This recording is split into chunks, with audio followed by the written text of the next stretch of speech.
What's poppin', everybody? Hello and welcome to Popcorn Culture. My name is Ben Carlin and I am your host. Here with me today is my brother Jay, who will be in every episode. That's me, the real one true host of this show, Ben. Wow. Over here. Wow. Yeah. Wow. You're not even going for like co-host. You were going for one true host.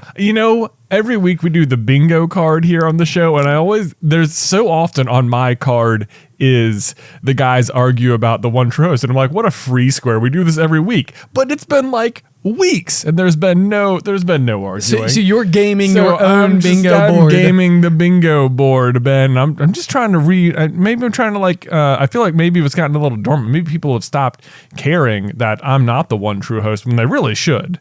Because, they have the opportunity to change this if they want to. They can go to the Patreon. They can vote for Jazzy J. Bold of you to assume. Yeah. Bold of you to assume. Well, I'm feeling bold, Ben. What can I say? I will let you have it. I will let you have it. And whilst on word of bingo board, I feel like in the past few weeks, I actually can't keep a proper recollection. But why don't we kick off with a nice corny joke?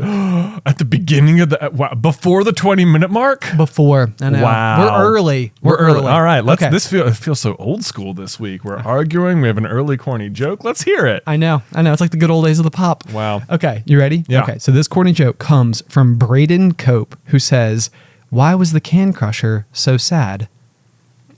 Why was the can crusher so sad? I don't know, Ben. Why was he? Because his job was so depressing. No. Yeah, you get it? You get it? Because he depresses cans. Exactly. There was more air in there and then gone.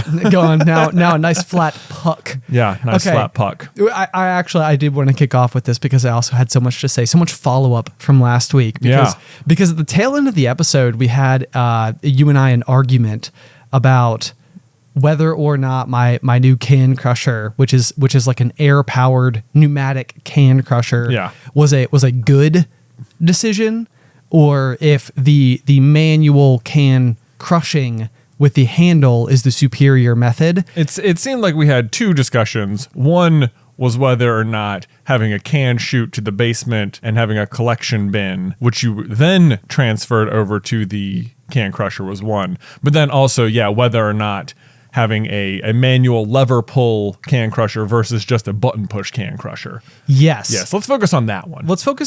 Yeah. Because I'm going to do the other one anyway. This is what it was like. Right. I decided, I was like, this is, there was a part of me, it was almost like, I feel like I really desperately want people to be like, Ben, that's a great idea. Like, yeah, for sure do that. And nobody said that at all. I had no support. Everybody was like... The important thing is that it brings you joy, Ben. And I think that's exactly it. Yeah, this is one of those instances where I was like, you know what? And the other thing, too, is that sometimes if you're going to have an idea that's not already an idea, it's almost like buying a stock before it's valuable.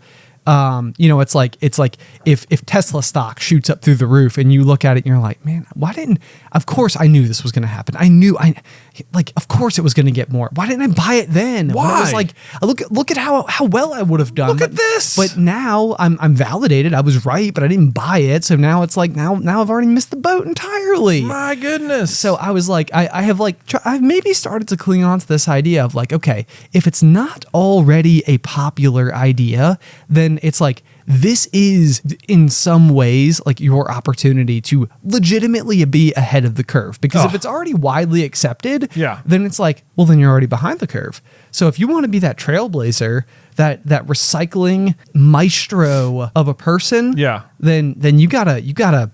Dude, I just had this very experience in a very niche way. Okay, lay it on me. Okay, so as you know, I've been getting into the Pokemon trading card game. You have not brought it up a single time. I haven't brought it up. That's surprising because I feel like you've been sort of getting into it with me as well here. Maybe not so much as the playing, more on the collecting side of things. I know, but that's what makes our partnership so great. It is. Yeah. It is. Yeah. It's going well. But so anyway, I've been playing online, and I feel like many players will have like a specific card or or like an idea that they're just like, I'm determined to make this work. Like this is like, I know no one's playing this, but I'm gonna like, I like this and I want it to work. Yes. And so the card that like grabbed my attention in this way is the Pokemon Gardevoir. Okay. So it's the big version of it. It's Gardevoir VMAX, and I love the ability. It's just like this big wall of a Pokemon, and it keeps healing itself, and it's super annoying. And I'm like, this is fun. I'm gonna make this work. And I had like built up a deck which is like no one plays it. It's not competitive really or anything. Okay.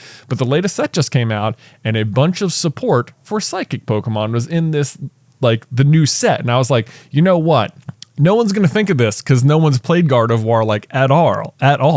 But I think with all this support, it is actually going to be pretty good, and no one's going to think of it because no one's playing it because it's not good yet. So people aren't going to be responding from like I think the way you refer to it is like the meta, because it's like if you already know some of like the key pieces, the key details, the key strategies. It's like as something new comes out, it is very easy to apply the lens of like, oh, this is going to make that even better now. Right. But people aren't paying attention to this card because it's already not competitive. It's already not competitive. But because you looked at it, you're like, hang on now, hang on. I think it can work. I think it's going to be good. And so we actually just made a video over on the Super Carlin Gaming channel where like I invited another TCG YouTuber, Pokatuber, to like help me build the deck, and then he played the deck on his channel, and it was a lot of fun. It's one of my favorite channels to watch. But he asked me ahead of time like, what kind of deck do you want to build? And I was like, it might be fun to do like Gardevoir VMAX, or I don't know, if we could do something a little more like mainstream, like Eternatus or something like that. And he was like, yeah, let's go with the Eternatus. Like completely just like steamrolled past the other one. I was like, that's fine, because I'm like feeling way out of my league anyway. Like, okay, I don't know what I'm talking about. I know this is like my little Chase side project deck over here. Sure. But then on his own channel, not like 2 weeks later, it was like, guess what? Gardevoir VMAX is good now? And I was like, I knew it. And he goes over and it's like, it got like, it got like 6th place in some big tournament in Japan or something, X number of people who played it. And I was like, I knew it. Anyway. Exactly. And the moral of the story is that before long, everybody's going to have a can shoot in their kitchen. That's all I heard. That's exactly the moral of that story. It's all I heard. Yeah. Anyway, so back to Can Crushers, because there was abundant feedback on it. The thing that I was blown away by is I was actually quite surprised that even if at some point in time this is what I did like about can crushing, I feel like it's in my rear view. Yeah. But so many people talk about like the cathartic experience associated with the crushing of the can. It's like it's literally like the impact of pulling the lever and watching it like crumple before your eyes. Yes, I understand. Yeah, so it's like I mean, I understand it completely because I demoed my kitchen for the renovations that we had going on back in March, and I do remember that feeling. Like, yes, I can't believe this isn't a bigger deal to you, Ben, Destroyer of Things. I know. Well, and yeah, so that day at the end of it, after like pulling all this like plaster and tile and wood lath and everything, like, from the room, I was like, who could be mad today? Who could be mad? I literally almost called my contractor and was like, hey, if you ever need help on a Saturday doing demo, give me a call. Just give me a call. So like I'll bring my own sledge. If someone had come over and was like, Ben, it looks like you're having a lot of fun with that sledgehammer, but how about this? I could just push this button and it will just like blow the walls off in the exact same fashion. And it would be like faster. Would you want me to do that instead? See, I still think that would be unbelievable and awesome. Mm-hmm. Like I could still see, like, I mean, it's like, I don't know if you've ever watched a video of a building that has been specifically set for demolition. Yeah. And they've gone through and they've put like explosives like all through it, and it's like they'll hit the thing and it's like do. Yeah. And it like goes up from the bottom like up to the top, and then the whole thing just like collapses down, and it's like whoa, so cool. Yeah. Like to me, there is something still like immensely satisfying about that particular like kind of demolition, I guess. Mm-hmm. But again, I think what it came back to for me is how much like more volume of aluminum you could pack into your individual like can or bag or like, you know, whatever you're putting all of your crushed cans into, where it's like, you know, like otherwise you could maybe fit like 100 cans into like a standard kitchen trash bag. Let's just say I could be completely off. Just numbers. My total guesstimate, but it's like now you could fit like 400 in there, and it's like, whoa. Now I'm like letting this like small space go so much further. Right. The exciting part is the space saved. It's the efficiency of the thing. Like, right. And I do think that there is something appealing to me about efficiency. Oh, Ben, you're talking to the right person. However, I will make this argument to you that whether or not you use a pneumatic can crusher or a hand lever can crusher, you could fit the same number of cans in the final container, right? That is true ultimately. I would still pretty fiercely make the argument that I think that the pneumatic can crusher would be substantially faster. I do stand by that. I think that would be only because true. Your can crusher is unable to be near your trash can. Well, and I mean, yeah. So it's like I think that the attached. I think that's why I'm like building like a system, I guess, in my head. And it's funny because I get like so weirdly inspired by it's almost like maybe the generation before our parents' generation. Like I have found like through all of like my, you know, like aquarium maintenance stuff, or just going like to friends' houses or moving into an older house, and like there's like these remnants of this small little efficiency that someone came up with. Like our friend Trey, when he moved into his house, there was a storage area that the previous owner had for like all of the misfit like screws and nails and fasteners and stuff. And what he had literally done was taken like jars and screwed the lid into like the side of a slanted piece of like plywood or whatever. And then all of the screws were in there, and you could just literally screw the jar like into the lid, which was screwed to the surface. Right. You know, and it's like, oh my gosh, like everybody has leftover screws from that one project where you're like, I don't really it feels wrong to throw away like 8 screws, but like also what am I ever going to use them for? And then sometime in the future you need that one obscure screw, and you're kind of like, hang on a second. And for me, I have like a plastic Ziploc bag that I've literally had for like 13 years that has all of my collected like variant screws. Yeah. And so like whenever I go digging through it, it's a huge pain in the butt. So when I saw this guy's like jar system, I was like, whoa, that's pretty good. And so I think for me, that's almost like the way that I'm like imagining this is going so far as to have like specifically like a workbench that I have like built in my basement for other efficiency purposes. But like amongst those is the fact that I've also got this cool little like contraption, right? Like, which is then readily fed by just my normal everyday behavior upstairs. Yeah. Does that make sense? I suppose so. Let me ask you this. So you're saving all this space in terms of what you can fit into the final container, but do you not now need 2 containers? No, you don't need 2 containers. Like one to catch the cans and one for the cans to land in? After they're crushed? That is reasonable. Yeah. That is reasonable. You wouldn't, in that regard, you would need 2 cans. Okay. You would need 2 cans. And so, I mean... And the first container could only ever service uncrushed cans. Correct. Right. Correct. But the big thing for me, and this was, I got a bunch of emails about this as well, because people were like, how many cans are you going through? I only go through like 2 cans a week. And I was like, okay, I think that there was one thing that I was kind of like, I go through way more cans than you do, apparently. Like, and I don't think that I would have thought that I go through an abundance of cans. This is a tricky thing, isn't it? Yeah. I was at the doctor this morning, and like one of the questions is like, do you drink a lot of coffee? And I'm like, well, I mean, define a lot. Exactly. Yeah. Like, I don't think so. I drink like 2 to 3 cups of coffee a day. Like, I don't know if to like a medical professional, more than 1 is a lot. Yeah, you know exactly. what I mean? Like, is 3 a lot? Define a lot. 10 a lot? Right, exactly. What do you mean? Right. Well, and I told people, so like, I think in 2013 or 2014, somewhere in that range, I was doing yard work at your house, and like we were in the backyard and we were just like, you know, doing all this stuff. We were like ripping up all these shrubs and stuff. And it was like real hot. And your wife, Beth, came out with a LaCroix can. Yeah. And I remember I was like, up till this point, I had like sort of almost, resisted the idea of canned water, thinking that like the aluminum can would overpower the flavor of it. Like, dude, I for a very long time felt the same way. I remember one day we were at our old YMCA. Yeah. And I got like I wanted a water from the vending machine, and I think they were like out on the bottle side, but it so happened that there was a can vending machine. You could get like a can of Dasani or something. And I was like, okay.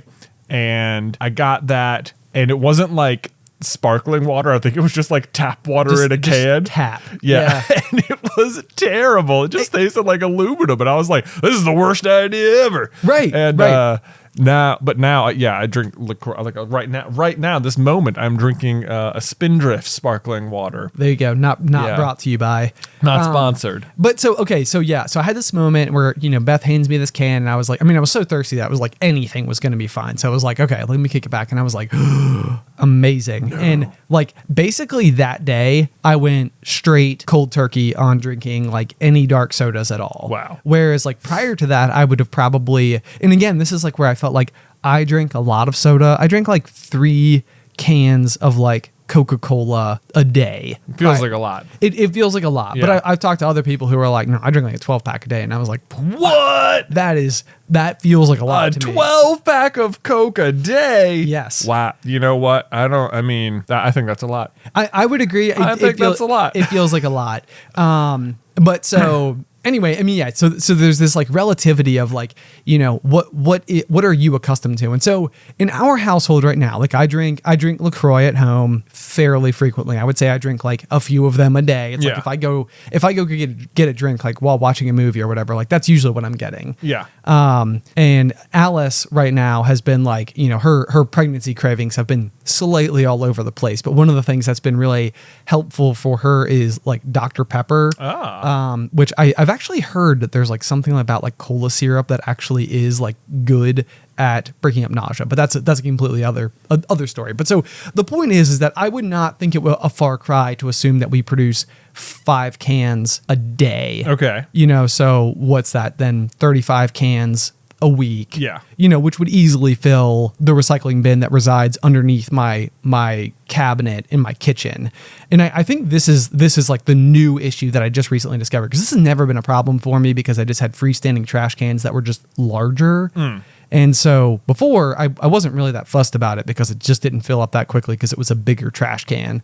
And so now the real reason that I stumbled on this is because it is physically smaller. So it does fill up very quickly. Okay. And so how much smaller? Like when you say like a small trash can, are you talking like a bathroom size trash can? No, so it's like, I think that your typical like kitchen trash can is 13 gallons, and I think this one is 7. Okay. So it's like it's not quite half the size, but it is close. I see. And so I think that that's been a significant portion of the inspiration for this, because I could go and get like a physical outdoor trash can to put in my basement where there's a plethora of space, and have all the cans drop in there, and then that wouldn't fill up fast for me at all. Right.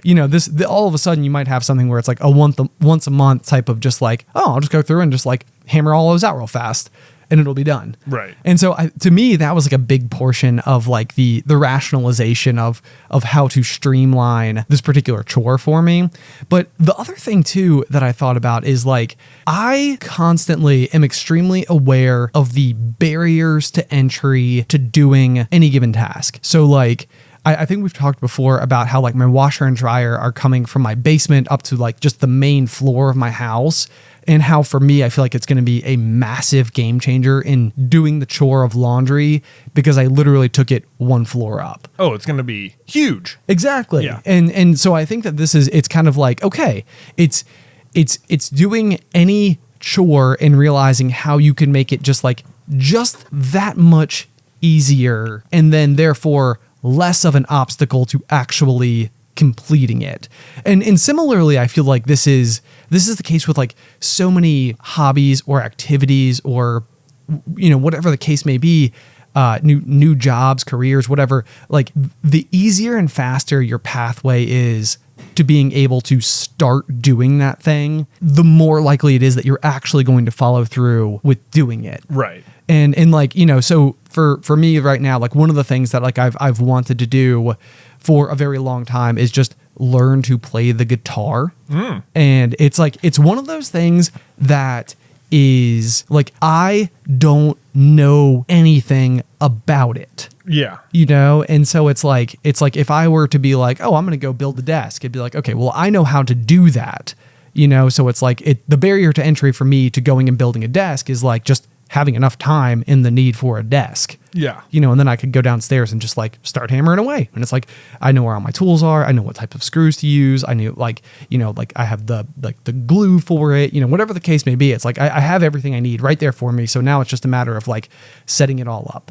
But similarly in that example, if I had like a workshop, then the barrier would be even lower because all my tools would be ready set up. Right. You know, like they're all charged. They're all ready to go. Yeah. They're all neatly organized. All my screws are in jars attached to lids, which are screwed in.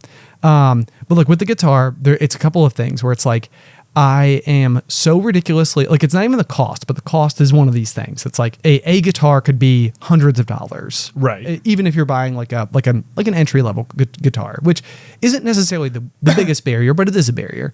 But then it's also like, I don't even know what the best brand is. I don't know what the best one is. I don't know if there is like a go-to starter guitar that people get, you know? And so it's like, okay, so like, and then that's a barrier. And then for me, it's like, I know how to read music a little bit from like middle school. Yeah, like I played percussion in middle school. Yeah, I know Yeah. like every good boy does fine and FACE, FACE are like the acronyms or whatever for how like each of the notes on the staff and stuff. Yeah, exactly. All the words that I couldn't pull out of my head, right. Notes on the staff and stuff. So it's like I know like small details, but I also I also don't know where to start. And so it's like, because I have this like hill in front of me, it's like I've never been able to get just enough momentum and motivation to get over that hill. But like if you were to approach me like after we recorded the pop and you were like, dude, it was so funny you brought up playing guitar. I've always wanted to play. Should we do it together? Then it would be like, boom, motivation. Boom. And it's like that small push is like all that was really needed to like get me like up to that hump. But otherwise the hump is a big enough barrier that I still haven't done it despite expressing interest in doing it for literally years now. Yeah. And so I guess I'm like taking that logic as much as I possibly can and applying it to like to the things that I most dislike doing, and then attempting to figure out how I can like hack my own brain into a way that I'd be more willing to do all of these things. I think the end solution here is that because you're so excited about it, it will motivate you to do it, even if it is not actually the most efficient way of doing it. Sure. You know, like, I mean, and that might end up with you if the end result, even if you invent a less efficient way to do it, is that you end up doing it more often, then you've still sort of solved a problem.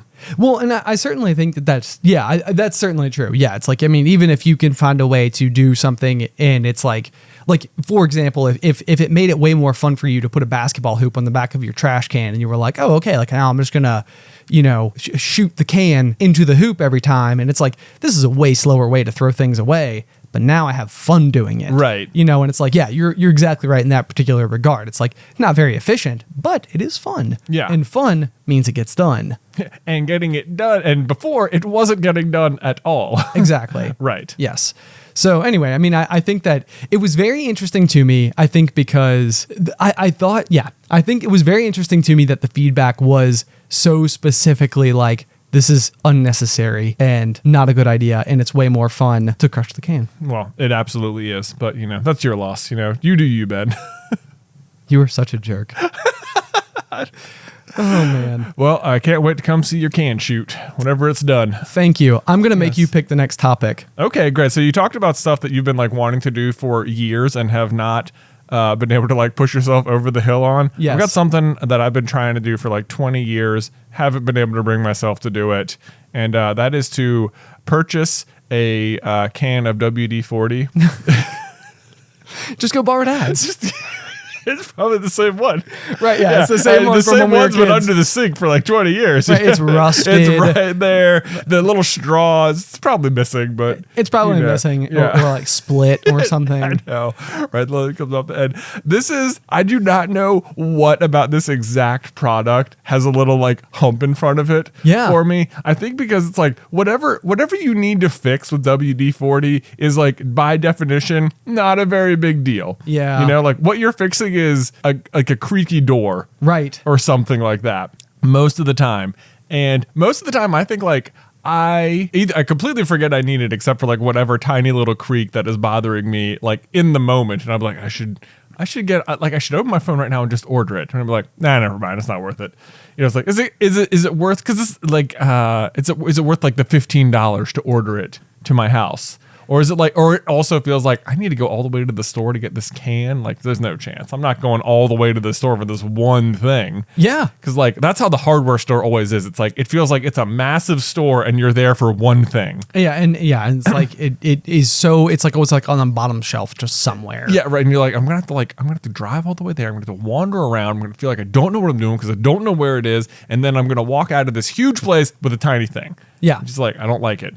I don't like it. I mean, it is actually hilarious to me because I feel like this is exactly the example of something I was just talking about is like the barrier is so small. Yeah. But then also there's the fact that it's like if you just had the can in your house and you knew where it was. Well, that's the other that is the other thing. I'm convinced even if I get the can, I will never be able to find it. Yes. You know what I mean? It's like one of those objects that is like it is determined to not be findable. Right. It's like this is another weird one. I wonder if other people have this. I went and bought Sudafed one day. Okay. So, you know, just like to treat symptoms of Sudafed. And I was like, as I was buying it, I was just like, there's no way I'm going to be able to continuously find this. I'll be able to take it the first time, and that's it. And then it will just be gone. I'm looking at the package, and I'm like, this is one of those things. This is a lost object. Like, I'm holding it now, but the moment I put it down somewhere, it will be gone it will be lost to time. Yes. Yeah. This is, so it's, I have a prime example of this as well, which is the fuel additive that I use for my leaf blower and chainsaw, which when I bought like 5 years ago, I was like, give me like a 12 pack. Like, I want more than enough because eventually I will run out. And when I run out, these machines will be useless to me. That's it. Because I will be convinced that anything else that I buy will be the wrong kind and will ruin them anyway. And so like, these are tools that I very frequently use and it's lasted me such a long period of time. But like just this past weekend, I used my second to last one and I was like, oh no, like, am I about to no longer have use of my chainsaw and leaf blower? This is like, the thing is, this is something where I think stuff like Amazon or Sears maybe has been a great solution. Like the filter on my refrigerator. Like, you know, you get the little alarms. It's like the filter's out, and I'm like, well, that's it. We just don't have a like. You know what? It's not that I wouldn't change it. It's that it's impossible because you can't. Where do you even get them? Yeah. And I'm like, what am I supposed to go into Amazon and type the model number and it'll just be there? And it's like, oh, it is cool. Well, I was gonna say, yeah, that's exactly how it works. Yeah. Why didn't you think to go and buy the WBZGG? Oh yeah, because it's like this 12-letter acronym, and you're like, oh, this is like I'm going to use the same filter for the next 20 years and then I'll get a new fridge. Right. Yeah. Just going to limp right along. Yeah, it'll fill up very slowly. That's right. My water bottle, I'll fill it 5 minutes at a time for 12 ounces, you know, so I'm good on that. I do the same thing now. If I'm like buying filters for the fridge, I'm just buy like a 6-pack because they probably are going to run out. I don't know. Yes. Yeah. I even remember when we moved into this very office, I did the exact same thing because it was expired and no water would come out. And I'm like, you know what? I'm gonna solve this forever. Yeah. We will move out of this office before we run out of filters. Yeah. Well, can I tell you? Let me tell you the update to my WD-40 situation. Did you buy some? Is that I did. I was one night. I was like, I've even opened the page several times on my phone and be like, it's not worth it. And I was just like, stop doing. Just buy it. You'll just have it. Just buy it. So this was like over a week ago now. I swiped it and I was like, I did it. I couldn't believe it. I felt like such an adult. Like,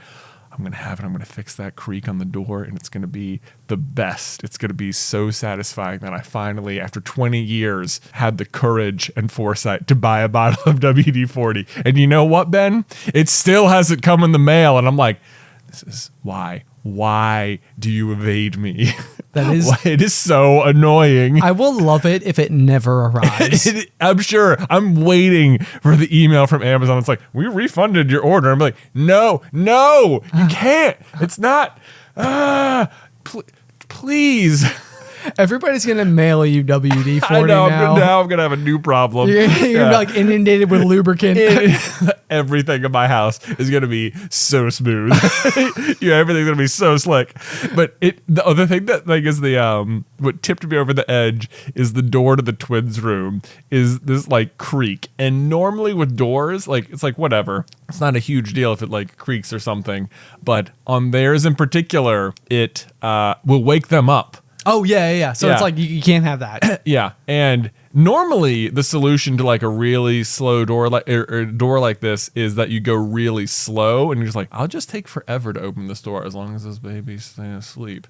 But it is the opposite is true, is that if you want the creak to go away, you have to go really fast. Oh, interesting. Yeah, which wouldn't be such a big deal. It's like I can do it. I can like do it fast enough to like make the door not do the creak. The problem is that if you open the door that fast, it creates that weird like vacuum suction in the room, and that will wake them up. Oh. So I am trapped between a vacuum and a squeaky door place. Yeah. It's a classic conundrum. A classic conundrum, Ben. People are constantly struggling with this very thing. Exactly. So this is why I finally needed the WD-40, and I still don't have it, even though I've ordered it. And it's so annoying. Maybe it'll come. Maybe I'll get home today, and I'll post a picture on the Patreon if it happens. And be like, yes. You're like, you guys don't even, you can't imagine yes. the relief. Well, I'm holding out hope for you. Yeah. Yeah. Great example of a small mound in your way from actually accomplishing something. Yes, it is. It's turning into a much bigger mound. Yeah. I get it. Mm-hmm. All right, Ben. New question for you. Okay, lay it on me. Okay, so once upon a time we were flying somewhere, and I believe we landed in the Charlottesville airport, and it so happened that the book I was listening to at the time was Crazy Rich Asians. Okay. Yeah. Which was a really fun movie, and I was like, oh man, maybe I'll read the book. And so I did. So I was listening to it on the plane, and one of the very like fun things that these super crazy rich people do is they're like down in Australia or something, and they're like the groom and his best man are having a chat on a dock somewhere, and he brings them out a drink called a flat white. Okay. Are you familiar with this drink? I am familiar with it. Yeah, it's like a coffee drink. Yeah, no, I understand. Yeah. But for people listening at home. Good clarification. Yeah. If you don't know, a flat white is a coffee drink. It's got like the foam on top. It's like extra fine micro bubbles or something. Naturally. I'm not sure what separates it that much from like most other coffee drinks that have foam on the top, but it's its own thing, and I think it like was invented in Australia or whatever. So we land at the airport, and we're like getting a coffee in between flights, and we're at the Starbucks, and I look up and on the menu, and oh my gosh, there it is, a flat white. And I'm like, I'm going to try this. Like I was just listening to it, and now it's here. Yeah. Amazing. Apparently this is a thing super rich people drink. I can have it myself. Look at you go. Look at me go. Look at me being fancy. It's like one of those like odd things. I always think about this with cellular phones in particular, is that like it's like the best cellular phone you can buy. Not to say that they're not expensive, because they most certainly are, but it's not like there's a sports car when it comes to like the greatest iPhone. Right. Like, there's not like a $30,000 iPhone. Right. To where it's like, oh, like, you know, it's like I can't quite get the candy apple red, you know, convertible version of it. I just have the regular one that works. Yeah. Just fine. You know, it's like, so I think it's always funny when you find like these things where it's like the absolute best one available. It's like, is just also achievable beyond crazy rich people. Right. And so flat white now right there with the iPhone as another example of these things. You can go to Starbucks right now and try a flat white. So anyway, I got it at the airport. And ever since then, every time we are at an airport getting coffee, I will always get this drink. A flat white. But I will never order it in like regular everyday life. It has become like a travel airport coffee order. Interesting. Yeah, like okay. So it's like you've so associated it now with the airport environment that it's like if like that is like the place. Right. But anywhere else is not, it's not like the option. Yeah, like I'm not like when I you know drive through Starbucks, which is not that often, but it's not like I'm not like, oh yeah, this is even though I really enjoy it, it's not like I'll get one. Right. Okay. Yeah. Okay. It's like it has been like what compartmentalized into like this is a travel only beverage, even though I could have it whenever. You could. Yeah. See, it's actually like I'm similar in this particular capacity. Like whenever we are traveling for work or we're going anywhere or like someone's like, hey, can we get you a coffee? And they're like, how do you take it? And I'm like, just black is fine. You know, just like, I think that I'm so fearful of it being even remotely an inconvenience to the person to have to like do anything to the cup other than fill it up, that I'm just like, no, black's fine. But it's like at home, and the thing is that it actually is fine. Like I'm not like, you know, I don't get it, and I'm like, oh my god, I can't believe I'm like, I didn't want to inconvenience them. What do I do with this? Yeah, it's like, I'm not gonna drink this. You know, it may as well be a raisin. I don't like raisins. But the point here being that like it is kind of funny because it's like when I'm the same way whenever I'm traveling or whenever we are out in the world, it's like black coffee pretty much. Like almost without fail. But then at home, I will never drink just a black coffee. Right. Like we own a coffee company, and even still, like I feel like it's such a thing that like there's almost this like purist view that like black coffee is like the way that you're supposed to, like it's the ideal way to drink a coffee. Right. Like this is what you're supposed to be working towards. Yes. Yes. There are certain like things like this that I don't know why in my brain it's like this is what you're like. I feel like, yeah, you're supposed to be working towards black coffee, and you're supposed to be working towards like IPAs or hotter, spicier sauce or bourbon neat. Yeah. Yes. It's like not a mixed drink. And no ice even. It's like you're supposed to be able to simply appreciate the thing before you. I would even say like red wine versus white wine. Oh. I don't know why. And yes, I agree. I almost said red wine and I was like, is that one? No, I think you're right. Yeah. But it's like none of that is true. Yeah. It is like, it even says on our bag of coffee, like enjoy this however you want. Exactly. You know, it's like that's the point. As long as you're enjoying it, it doesn't matter. It's like if you're getting your wings, it's like who is sitting there scoffing at you for not ordering spicy enough sauce on chicken? Yeah, you know, right. Yeah, no, and I when you said that one, I was kind of curious about it because I know that as a kid or like maybe like as like a high school student. Very unintentionally, I kind of like I had like a go-to kind of date that I would go on, which was B-dubs and moves. B-dubs, the movies, and then Maggie Moo's ice cream, which usually meant hot wings, popcorn, and ice cream, which is just a digestive nightmare. It's a lot of texture, it's a lot of flavors. It's a whole bunch of things that are not great. And very, very frequently we would have a cross-country meet the next morning. Yeah. And I remember for the longest period of time just thinking that it was like I had like a huge nerves issue when it came to competing in cross-country. Right. It was like I would like wake up and I'm like, man, like I have like knots in my stomach and like I'm not feeling good. And you know, it was like, you want to know what it probably was? All of the stuff that you eat every single Friday night. Yeah. Not every Friday night. That would be ridiculous. But, you know, frequently enough. And it was just, I don't know. It's like how much of my cross-country career was impacted by my horrific date night selections. Yeah, rituals here. yeah. It's like you need to change it up. Yeah, your PR, you're like missing like 30 seconds off that time, you know? I know. Crazy. I know. Man. Got to work on that. Yeah. But what were we talking about? I feel like we dipped away. We were. How did we get into digestion? Wings. That wings. Yes, exactly. So I remember that was like sort of the thing though, is that like I would go and I always felt like the need to order like spicy wings. Like it was almost like a rite of passage. It was almost like the people at the table would be like, dang, look at this guy. Like getting the, you know, like you ordered like wild sauce. Yeah, like that's like 3 down from blazing. Yeah, like, well, look at this kid. Exactly. Yeah. And it's like, you know, in my head, I'm like, well, it's pure torture. Like I'm dying over here.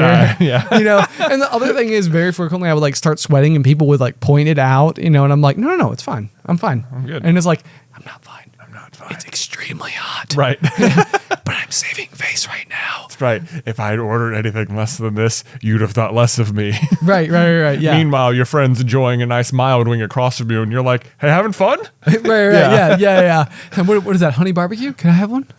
Yeah. Let me just try it. We just try. Right, it'll be funny. Yeah, It'll be funny. It'll be funny. Look at me eating a barbecue wing. Wow. Yeah. The novelty. Right.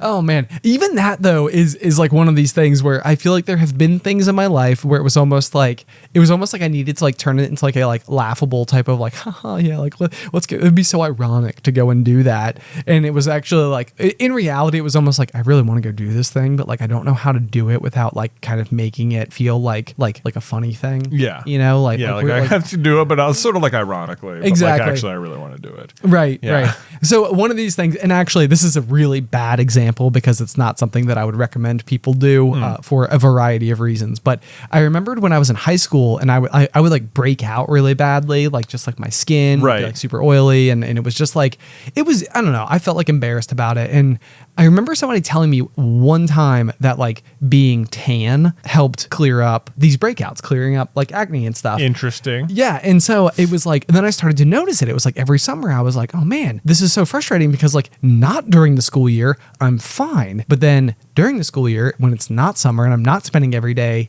outside in the sun, or at the pool or whatever, it's like back to breakout season. Great. And so I always wanted to go to like a tanning bed. Like, well, I was always like, this would be like, I was like, I don't want to go to be tan. Like that's not the end goal that I want. What I want is to not break out. And I feel like now I have so associated being tan with not breaking out. But it was also one of those things where I just felt like it would have been, and again, I don't recommend you do this. And I do think it's not a good idea. But at the time I didn't know that and mostly just thought that it was like unacceptable for me to go and do this thing. To go to go to a tanning bed? To go to a tanning bed. Like, because it would have seemed like the underlying reason behind doing it was like vanity. Yeah. Whereas like, I think if you were to like really pull that back, like in some level it was, but also the stress associated with like feeling self-conscious and having like, these breakouts every day and like feeling like people, you're like talking to people and you're like watching their eyes and you're like, what are you looking at? Type of thing. It was like, realistically, like there is a chance that if I could have like just solved this particular problem, then it would have just made me feel way less stressed. And it wasn't so much vanity as it was attempting to like remove a stressor. Does that make sense? Yes. But again, the problem is that the solution would have been much more problematic in like a different capacity, which is just that going to a tanning bed is not particularly healthy for you. Yeah. So not a good solution, but also the reason why I wouldn't go. But it would have been the kind of thing that like if we had been out with friends and somebody was like, we should do tonight. We should go to a tanning bed. I would have been like, oh my God, that'd be so funny. Let's do it. Like hilarious. Okay, let's go. Let's just do it. Right. And people would be like, did you get tanned? You're like, yeah, we were just like on a whim. We went to a tanning bed just like as a joke. But look, I feel much better about here is the other, this is maybe not the best example of it, but like on the other hand, like you totally could have just done it and like who would know? I know. Like on the one hand, of course, your entire body would be a lightly different shade of color. So maybe people would know. Yeah. But you could, at the same time, what authority are they on the tanness of your skin? I know. This is true. I don't know. Or even I don't know if they ask you like, would you go to a tanning bed? Like what you could pretty much just lie and be like, no. No. I was in the islands. Took a weekend trip. Yeah, down to the islands. Yeah. That I can't think of. This was it's so funny you bring up like having a tan because this is exactly the sort of thing you're right. Like as a kid, it was appealing to me to like just have a tan, but it felt like very like not masculine or something to like go like just lay out and become tan. Oh, sure. Like oh yeah, I would love to have a tan, but really the only way to do that in any acceptable way would to just find a way to exist outdoors with my shirt off, but in a way that isn't just laying on the ground. Right. you know, like you had to like find a way for it to be okay or something. But like who would know? Who cares? It doesn't matter. It doesn't matter.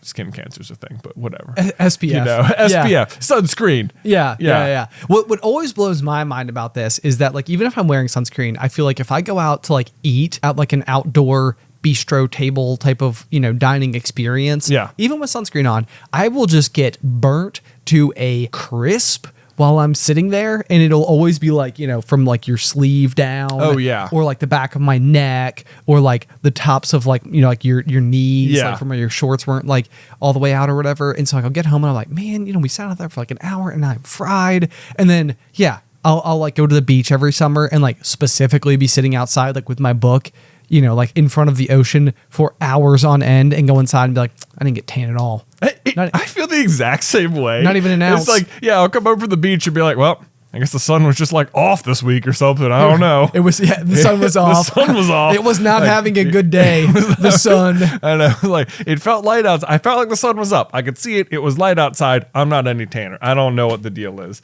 Meanwhile, I sat out. I mowed the yard last week, and I have my whole arms are red. Aggressive sunburn. Aggressive sunburn. What happened, son? I have been bathing in aloe. Yeah.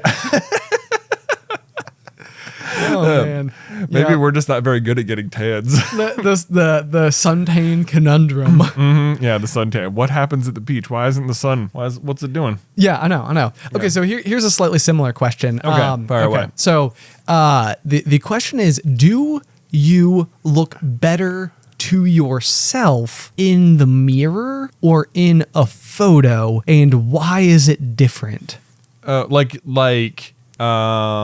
if I were to go take a picture of myself right now and then also look at myself in the mirror versus looking in the photo. Yeah, it's like because when you look at yourself in the mirror, your face is like flipped, I guess. Or not flipped. It's like I think that one way or another there is like a flipping effect. Like I don't know if you've ever like turned your like cell phone camera on to like where it does like flip the orientation so that like you're looking at yourself the exact way that you're looking at the camera. I'm doing a terrible job of explaining this. No, when you look in the mirror, you're like, if you're standing in a room looking at the mirror and there is a wall on your right, the wall is on the person in the mirror's left. Right. Yeah, correct. Let me rephrase. Yeah. Correct. So, and I think that it's the case that this is not how you see yourself in photos, but the way that you see yourself in photos is how other people see you, but the way you see yourself in the mirror is not how other people see you. Oh, interesting. So this is like a symmetry problem. It's like a symmetry problem. And I don't know if like to some extent what's happening is that you've always looked at yourself in the mirror to get an assessment of like, how do I look today? Like, so your reflection, but everybody else knows just what you look like. And there's like one instance in particular that I so specifically remember being like baffled by this, and it was when we were making the original logo for Super Carlin Brothers, which was like the super like pixelated whatever, and we were like taking pictures of our heads that we could then like superimpose or whatever and try to like piece together. And I remember like we kept seeing the picture of me and I was like, that doesn't even look like me. Like, that doesn't look like me. Like, look in the mirror. Like, I look way different in the mirror than I do in this picture. Like, why do I look so weird in the picture? Right. And maybe this is like the reason why it's almost like hearing your voice recorded. Like, nobody likes hearing their own voice. Yeah. I don't know if like maybe when you see pictures of yourself, it's like this is the reason that nobody thinks it's a good picture of yourself, because it's always you were seeing you differently than the way that you normally see you. It is, you're right. Cause like, you're right. If you're staring at the mirror, it's like, you're right. Let's go back to the hand on the wall. Okay. Like there's a wall on you, the real person. There's a wall on your right side and a mirror directly in front of you. The person you're staring at in the mirror, it is literally their left hand that is near the wall. Like on their left-hand side is the wall, whereas on your right-hand side. The mirror versus you. The mirror versus you's left hand is near the wall. But if you were to just go put a camera in front of you and then walk in front of it and face the camera, you're taking a picture of your actual left hand. Correct. Whereas in the mirror, you're seeing the reflection of your right hand, which is mirror versus you's actual left hand. Whoa! Right? Incredibly trippy, but yes, I think you're right. Yeah. I think you're right. Yeah. So you're right. It is different. It's definitely different because you were taking if you take a picture of you facing the camera, you were taking the left side of you is your left hand, but in the mirror, your left side is your right hand. Right. Ooh, man, weird. It is weird. It is weird. So, I've never considered this. This is not where I thought you were going with this question. I thought this was going to be like, why do you do you look better I thought this was going to be like a, do you just like the way you looked in the past versus the way you look now or something sort of question. But no, you're talking about like, yeah, like why do you look different? Right. All things being equal, assuming the camera is as good as the mirror, which is probably another problem. This happens to me. So like if I were to like take a selfie, the other thing that I've realized about myself is I have like a slight head tilt. So I have like my camera out. So it's like if I take a picture and then look at the picture, it's like I can see my head tilting like the wrong way. Oh, this is a problem with glass. This is an adjacent problem with glasses, like trying to get a focus through a lens. Like, should I be looking through my glasses? Like if I'm looking through my glasses at the screen, and trying to focus the lens on you.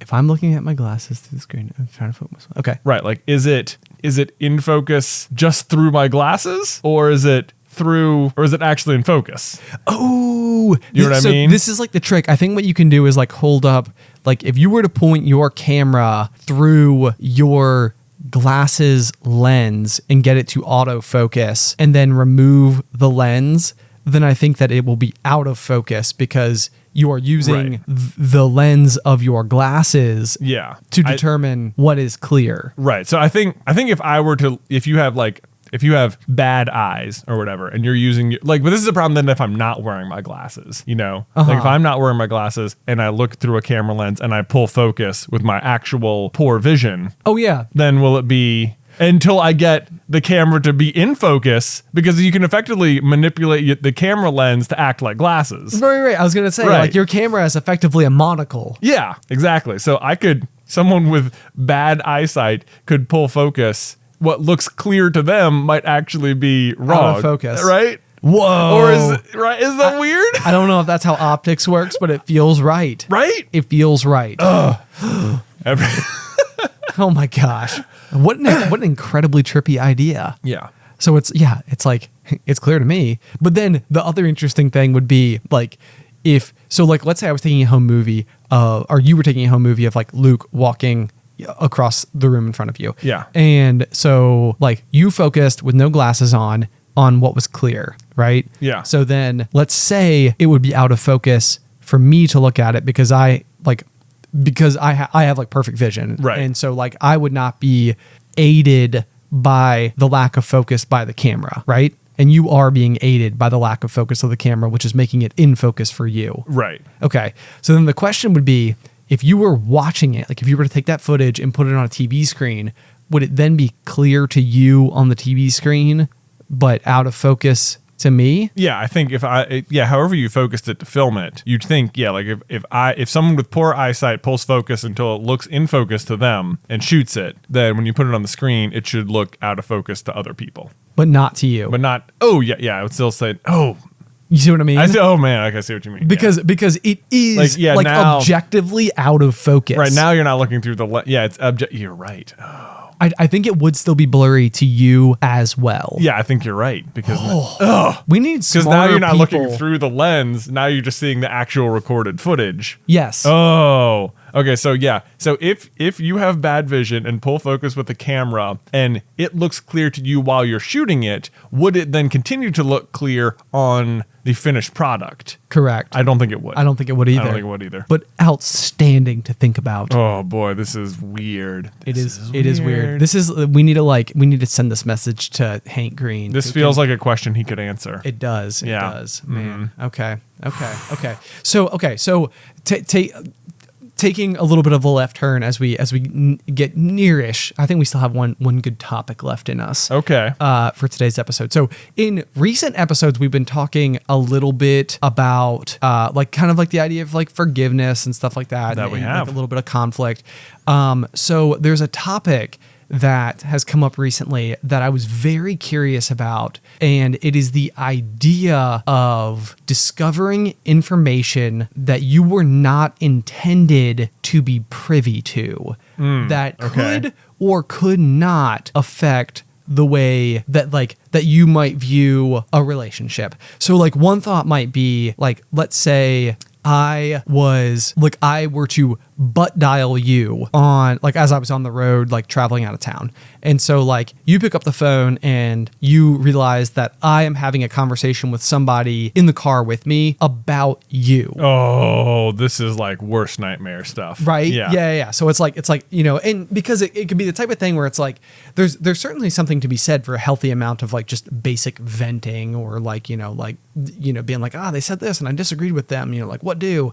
And maybe you might talk about it in a way that you might not talk to directly to the person, where there could or could not have been like conflict associated. Or like maybe you're describing what your issue is to someone else to see if your take was okay, or like just, I don't know. Right. So it's like at the end of the day, it's like, even especially like maybe I'm even on my way to meet up with you to hang out, where we will go and have a jolly good time. Yeah. But upon my arrival, I have just concluded a conversation about like a conflict that you and I had. Mm-hmm. And so now all of a sudden it's like, you just became like potentially hurt or upset because you heard a conversation you weren't supposed to, but could have existed maybe for its own like healthy reasons entirely. Mm-hmm. And so it's like, how does that affect, like, do you hold that against the person?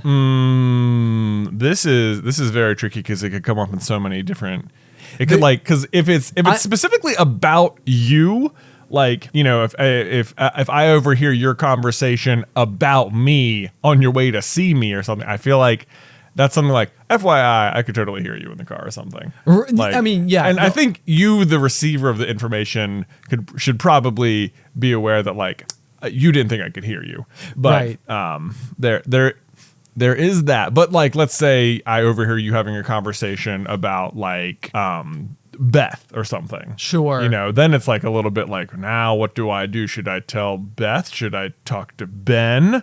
Yeah. And it's like the weird thing. Another good example of this could be like leaving like a journal open or something, where it's like, the goal is not for this information to go anywhere. It's like, it is a journal is a tool, like a mental health tool in a lot of ways. Right. It is a way to take your thoughts and put them somewhere. Yeah. And so it's like, you could get home and like be like, oh my gosh, Ben today, he was talking about this Can Crusher shoot and it was ridiculous and I couldn't believe it and it frustrated me and I was so mad, and it's like this could be like the way that you just cope with a disagreement. And in the scheme of things, it's sort of like like my coping mechanism was to go home and to write it in my journal, and I feel better about it now because like I offloaded it, I put it somewhere, right? But then like if I were to discover that and be like, wow, that rubbed him way harder the wrong way than I realized. And I can't believe he didn't bring it up with me. If he was so upsetting, I went and wrote it in his journal. Are you kidding me? But it's like, you're not supposed to see the journal. Right. Like the whole idea is that it is intended to like, to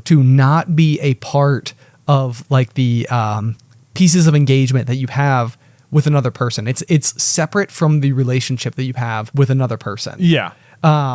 So I had one of these instances happen early in high school. I don't think I could drive yet, but I was dating a girl and one of her best friends knew that she was like messaging a bunch of guys on MySpace. Yeah. And so her friend reached out to me and was like, let me, like, here is her login and password. Oh my gosh. Yeah. Wow. I know. Dangerous. I know. And so now all of a sudden it's kind of like, okay, so I have this relationship with this girl and she's communicating with these other people, but not like dating them, not like, cheating on me or anything, but like certainly way more communication with other guys than she has ever disclosed to me. Okay. And so now all of a sudden I found myself as a kid in this like really odd situation of like, I'm not supposed to be able to see this. Like, this is not. Well, this is interesting because you added an extra layer to it with like you've been given the key without. It's not like you found an open journal. It's not like you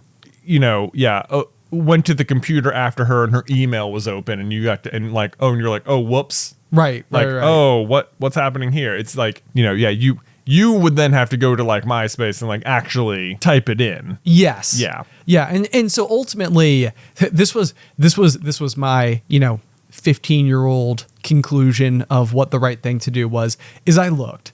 I did look. Wow. Which I don't. Cards on the table. I would not do now. Yeah. Let me go ahead and just say the answer is you should not look. Yes. Agreed. Yeah. Agreed. And I think this was like one of those things where again, 15-year-old, significant amount of probably insecurity that also drove probably the series of events that led to the conversation where I gained this information to begin with. Yeah. Which was probably me asking her best friend if there was something to worry about, I imagine, is probably how she ultimately yielded this information to me. Yeah. But the rule that I did make for myself was that I was not going to, it was like I was not allowed to use any of the information that I discovered at all. So it was like I knew that something else happened. And surely it affected like the rest of the relationship I had with this person. But like at no point in time was that like a quiver, you know, in like a conversation, you know, like that just sounds like smart snooping though, more than anything. Well, in some capacity, but it was almost like, yeah, I think what I was trying to do was sequester away the information to where it was like, I do know this, but I wasn't supposed to know this. Yeah. And so it's like, and as a result, it's like, it's almost like null and void. Well, yes and no, but there's no way it can't affect you. Like, Right. maybe you're not going to say like you certainly you would then never say like, well, what about the message you sent to this person or whatever, you know, Right. but you could very easily trap someone in a lie. Then like it'd be very easy to just like know the truth to the question ahead of time and like easily maneuver them into a lie. And then, you know, they were lying to you. Yes, but I would say that part of not using it would also not be doing those things. Like it was it would, I mean, and you're not wrong. Yeah. You're not wrong. And there's like, no way to not. There's no, it's like to once, not know it. It's like once you know, it's like Pandora's box has been opened. Right. You can't put the toothpaste back in the tube. You Exactly. know? Yeah. So it's like it will impact you, and I think that it gave merit to other concerns that I had that were much more visible. Yeah. But I would not have gone so far as to be like, let me test if you're lying to me, and I will know because I do know the truth, even if I'm not going to reveal that to you. Like I would say that would again would not be the kind of putting aside of information that I would have had. Right. But either way, yeah, that was a devastating day. I assume it was. Can I tell you that I had sort of the reverse situation of this happen to me? Oh dear. Okay. No. This is one of the weirdest things. So it was in college. It was during my senior year. Okay. So I was living in a townhouse with 3 guys, and my junior year, it was over the summer. One of them had decided to switch houses, and so we had to find a new roommate or whatever. So it was like the first week living with my new roommate, Chris. Okay. And normally, I think by the time you're like a senior in college, you've got like a pretty well established friend group. You've got, you know, stuff you're going to do with other people. But Chris, absolutely great guy, just had 1,000 things to do, was friends with everyone, just like, oh, these are the people I'm living with, these are the people I'll invite to things. It's not like I'm meeting up with other people, I'll just invite these people, they're the people who are here. Sure. Whatever. So like the first week he was there, I was like, oh yeah, it's Wednesday, you guys want to go to this comedy club they do every Wednesday? And I was like, I didn't know that was a thing. Yes I do, let's go. And they was like, oh, it's Thursday, let's go to this pizza place. They do this cool coin flip thing where if you every pizza you order, they flip a coin, and if you call it right, you get it for free. Which, let me tell you, the worst. It sounds like 50-50. It's not. Oh no. It's not. We got like 7 pizzas that first night. I think we got like 1 free. It was no. Like, a lot of pizza. It's a weighted coin. Yeah. So whatever. Anyway, the point of the story though is that I don't know who I butt dialed, or if someone like dialed me and I like butt answered them or something on accident. I don't know what the situation was, but I was talking to, I don't know who I was riding in a car with. But our friend John from the GMA was the person on the other end of the phone, and I'm talking to someone in the car about Chris, my roommate, and all I'm saying is like very nice things. I'm like, he's awesome. We keep doing all these cool things. He's got like a thing to do every night. It's like Monday we're going here, Wednesday's like this. Like, it was this very funny thing where all I was doing was just like gushing like how much I enjoy my new roommate. Oh my! So now I see what you mean by the opposite. It's like the opposite. It's like, yeah. Yes. I remember I later was talking to John. He was like, dude, I listened to you for like 5 minutes. You just kept talking about your roommate. I was like, yep. Okay. This is weirdly embarrassing, but yeah, It's so true. It's so true. There is something about information that was unintended to go elsewhere that makes it that much more embarrassing. Yeah. Like I think that I've talked about like the dreaded like 8-minute raw footage from year yes. one SCB, where it was just like I went to export and exported the footage, not the actual video clip, and didn't pay attention, uploaded it, checked my emails, had like 100 comments, and was like, well, that is about 10 times. Who had a hot normal. take today? I know, I nailed it. And then it was just a bunch of people being like, I don't think he knows, and it was just like me going back and forth. And like on the whole, I mean, I don't know if you know this about YouTubers. When we record our videos, we do not use teleprompters. Yeah. So like, we don't. We don't. Yeah. But other people may.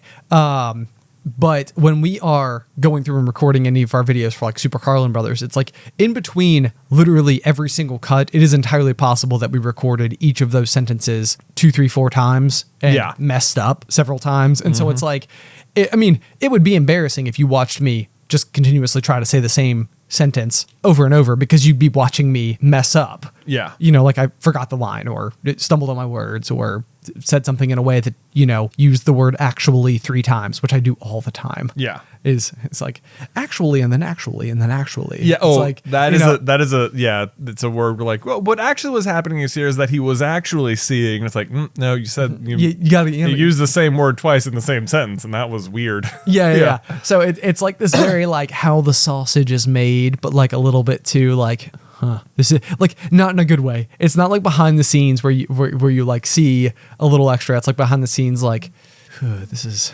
unpolished. It's an uncut gem. This is I think because the weird thing is that like even in my situation, even in my story where I'm like just talking about my roommate Chris, where I'm saying nice things, I'm not even being like mean. It still feels embarrassing. Yeah, exactly. And it's like, yeah. I think everyone is like afraid that other people will know what they're like behind closed doors or something. Right. And it's like, but like, and even in that case, what was behind closed doors was one, I was already talking to someone else, but two, I wasn't even being mean. Yeah. It's just like this, like, it just feels like very like raw and like vulnerable when people see information that they're not supposed to. It was entirely unfiltered, basically. Yeah. Yeah. And I think that, I think that like my tactic for this particular thing is that like attempting to communicate with people in a way where I would never be upset to be overheard. And that is exactly what I was going to say is the actual answer here. Yes. Is because the general rule of thumb is that if anyone you're like talking to, maybe other than like your significant other, maybe I wouldn't count like your spouse or something in the situation. Sure. But like if someone like just like an acquaintance or a friend is like basically probably gossiping is the right word. Dishing. If someone is like saying bad things about someone else to you, you can almost guarantee that exact person is saying bad things about you to other people. Yeah. Like that is a very like that's pretty much the truth. It's very difficult to be immune to this to exactly what you're saying. Yeah. Like for this to be someone who regularly gossips about other people, to be like the one friend that they have that never does anything wrong. Nothing of like conversation ever. Yeah. Like gossip's gossip. That's sort of that's just sort of how it is. But so you're right. The real solution is to not say is to follow the age-old rule of like, if you don't have anything nice to say, just don't say it. Like at all times. Like on the other hand, one of my favorite things to like stumble across on like Twitter or Reddit or something is when people have been fallen into this exact trap. Like I was scrolling through Twitter last night and I found like a thread where someone had posted like a screenshot where some guy friend of theirs had like asked them out, and then they had responded back to that guy, thinking they were talking to a friend, like, oh no, this guy asked me out, like he's such a creep, what do I do, or something, and actually they'd said that back to the person, and like I love finding these because it's like, oh no, it's like watching a train wreck, it's so terrible, but it's like the real answer is you just shouldn't, like, I don't know. Yeah. It's like don't have that to say anyway, or at the very least, I think that it would be just as embarrassing if you were to accidentally respond and be like, this guy just asked me out, I don't want to go out with him, but I'm not sure what to say. Like that would still be incredibly embarrassing to say back to the person, but it's a heck of a lot less bad than saying, help, this creep just asked me out. Right. You know, and it's like, right. And like, who knows what the guy's actually like or whatever. Maybe it was an actual super duper creepy person. But sure. Yeah. But you will not be able to find yourself in that situation if you are just not mean all the time. Yeah, and it's a thing to carry with you. I feel like is sort of this thought of sort of like if you are discussing someone, if you are, I don't know, discussing someone, I think is probably the best way to say it. It's almost like if they were there, would you be upset? Yes. Would they be upset if they heard this? Mm-hmm. And I would say the other thing that has made me very real about this situation is I am much more willing to confront people sounds much more aggressive, but like I think that as the years have gone on, I have been much more determined that if there is this type of thing, it's like I am not unwilling to have this conversation with this person. Mm-hmm. Like, you know, if they were here, if I had an opportunity that like wasn't, you know, out to lunch with the rest of our friends, if we can sit down and talk, like I will address this thing. Right. You know, and so that maybe that's like part of the rule. It's like if they were there, would they be upset? And even if it's, let's see here, let me see if I can get this out. If it is something that they were there and they would be upset about, is it something that you would be willing to talk to them about anyway? You know? Right. It's like, this person, they're always late to everything. You know, it's like, would you sit down with them and be like, look, you're late to stuff all the time. Like it's becoming such a problem that like, it's hard to hang out with you because we keep missing stuff because you're always late. Right. You know, I use that frequently because I'm constantly late. So it's like, you know, that's my example because I usually am. Because you're the late person. Because I'm the late person. People need to talk to me about it. Yeah. Yeah. So then we need to talk. There you go. Yeah, exactly. Exactly. So maybe that's another good thing too, is that like, if you are venting about something to somebody, it's like, would you consider? Because I feel like it can help. Like if there's something that you have to vent about to somebody, have that conversation with that person. Because I think a lot of times it's like if you don't and you carry the resentment with you, it's kind of like, what is the line from Star Wars? It's like fear leads to anger, anger leads to hate, hate leads to the dark side. Exactly. And you don't want to lead to the dark side. Yeah. You don't want to be on the dark side. Those are the bad guys. Exactly. Yeah. You don't want to be the bad guys, people. Although I'm not entirely sure you want to be the Jedi either. Well, yeah, the Jedi are pretty corrupt by the end there's no doubt. Yeah. They kind of lost their way. You want like the ideal version of the Jedi, not like the High Republic, whatever. Exactly. Yeah. Exactly. Yeah, that's exactly what you want. Mm-hmm. Okay. I feel like we've reached a good spot. Okay, good. I feel like we've gave some advice. Yeah. Maybe the folks out there, the little colonels, can go and have a tough conversation. You know? This would be very funny to do. Do you think people you could arrange fake butt dials? You know? Like do a butt dial on purpose? Oh, yes, like do a butt dial on like a fake butt dial, and then like if I were to like call you and then just sort of set the phone on the table and be like and let you overhear a conversation or I said nice things about you. That seems like a different kind of manipulation. I was going to say, it still feels like manipulation. It still feels like there's a plan. It does sound like, yeah, not a good idea. Yeah. The more I'm saying it out loud, I think this is the plot of an episode of Curb Your Enthusiasm. Nice. Yeah. I think they do, they do this exact thing. They fake butt dials and they lie. They like talk to the other person. Like they lie about not being able to go to plans with the other person because they've already got commitments to like the person they butt dialed, and then the person they butt dialed feels so bad that they're like, oh no, don't worry. So they get to like go do the thing with their friends instead. Oh, I see. Yeah, that's what they're doing. That's sneaky. Okay. Anyway, I'm just remembering stuff in my head now. There you go. So there you go, guys. For maybe the question today is have you ever stumbled across information about yourself that you were not supposed to be privy to, and how did you react to that situation? You can send any of your thoughts or ideas over to popcornculturepod@gmail.com. We are also over on Reddit, which is just Popcorn Culture. And if you want to help us determine who the one true host is week in, week out, you can go and check us out over on Patreon, which is patreon.com/popcornculture. Yeah, you could vote for either host Jazzy J or Buzzy B, whatever. That's an option too. Buzzy B. Yeah, Buzzy B. Whichever tier has the most votes determines who is the one true host. Exactly. It's been going swimmingly so far. Yeah, for you. Otherwise, guys, until next week. Pop, pop.